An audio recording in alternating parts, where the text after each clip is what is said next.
Welcome to the Generation Rising podcast. We're honored to have you as our first guest today. We want to talk about some things that are going on. Like the Big Beautiful Bill, and some of what you're working on too. I think we should really just get started on the Big Beautiful Bill because I find that really important.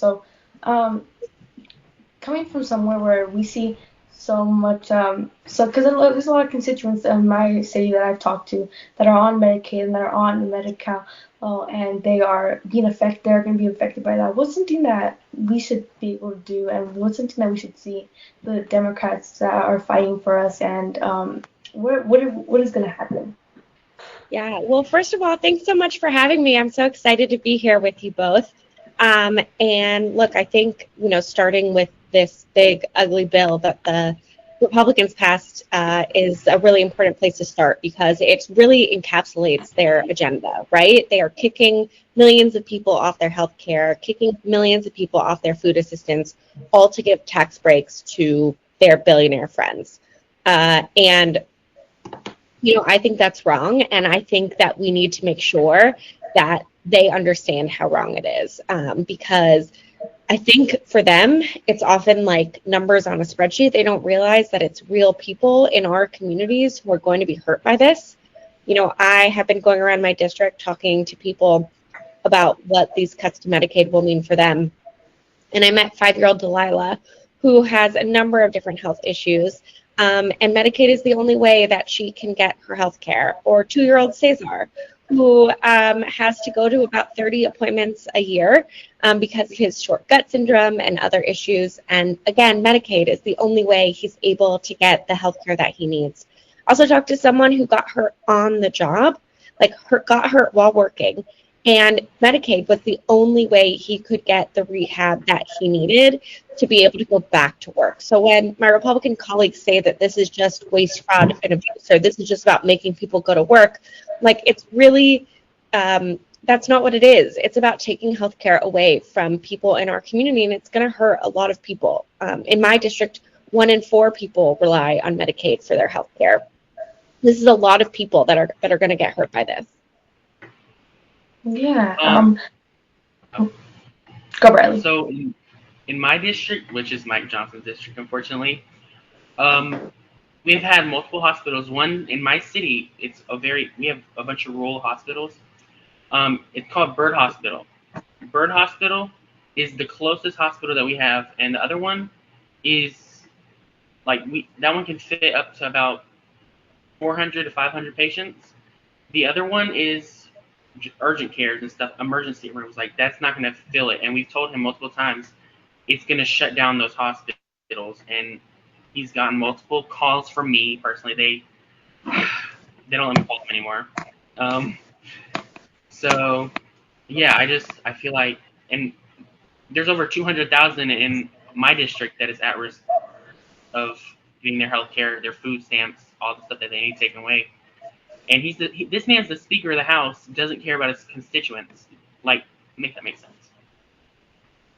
No, I mean, that's the thing, right? A lot of these Republicans, my Republican colleagues, it's a lot of their constituents who are going to be hurt, right? We know rural hospitals are going to close. We know that a lot of people in these Republican districts, one of my Republican colleagues who voted for this bill, David Valadao, 67% of his district relies on Medicaid to get their health care. That's the most of any district in the country, and yet he still voted for this bill. And so, I think the more we can speak up and share stories about how this is impacting us, and the more we can make sure that when these cuts happen, people understand who did this to them, I think that the better we'll be able to push back. Yeah.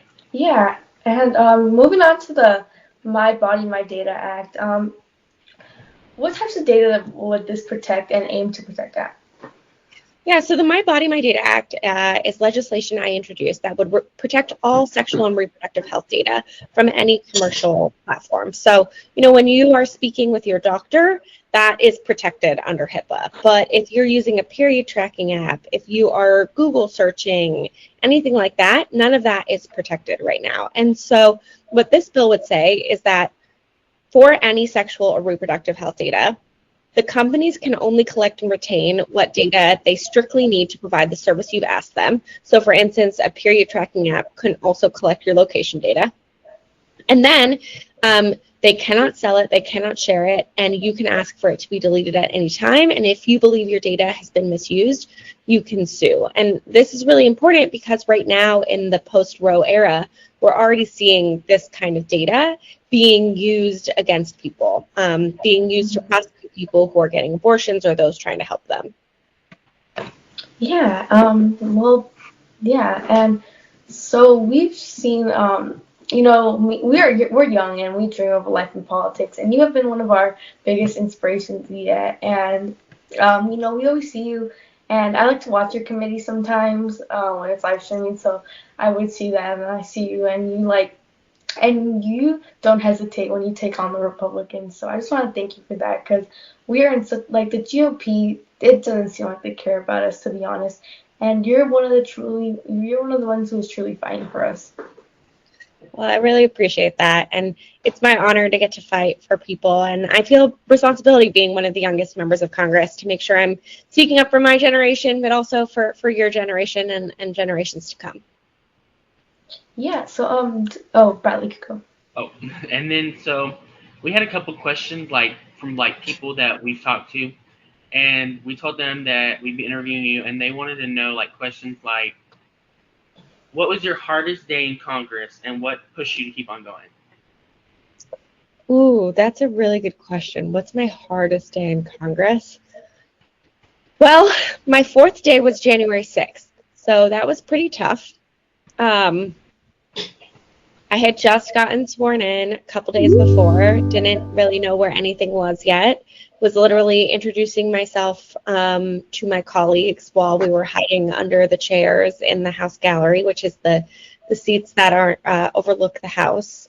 So that was really, really challenging and scary. And I'd worked in really difficult situations before. My background is in international conflict resolution, but this was the closest I'd ever come to feeling like I was going to lose my life. And I'll be honest, I did think, do I still want to do this job? Is it worth it?